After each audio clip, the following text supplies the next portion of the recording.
કપરાડા કુંભ ઘાટમાં વધુ એક અકસ્માત સર્જાયો। ટ્રકની બ્રેક ફેલ થઈ જતા દિવાલ કુદાવીને ટ્રક પલટી। કપરાડા તાલુકામાં કુંભઘાટ ખૂબ જ જીવલેણ સાબિત થઈ રહ્યો છે। વારંવાર થતા અકસ્માતો છતાં પણ પૂરપાટ ઝડપે ઘાટ ઉતરતા ટ્રક ચાલકો બાજ નથી આવતા।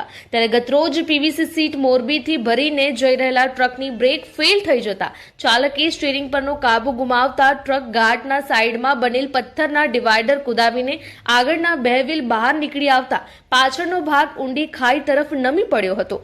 જો કે આ ઘટનામાં કોઈ જાનહાનિ બની નથી। સ્થળ પરથી મળતી માહિતી પ્રમાણે કપરાડાના કક્ષા હોટલથી નીચે ઉતરતી વખતે કુંભઘાટમાં એક ટ્રક નંબર KA01 AM 0945 ઘાટ ઉતરી રહી હતી અને તે દરમિયાન ટ્રકની બ્રેક ફેલ થઈ જતા ચાલકે સ્ટીયરિંગ પરનો કાબુ ગુમાવ્યો હતો અને ટ્રક ઘાટનો વળાંક નહીં લઈ શકતા રોડની સાઈડમાં બનેલા પથ્થરની દિવાલ કુદાવી દીધી હતી અને ટ્રકની અંદર ભરેલા પીવીસી સીટ ભરેલો માલ તમામ બહાર ફેંકાઈ ગયો હતો।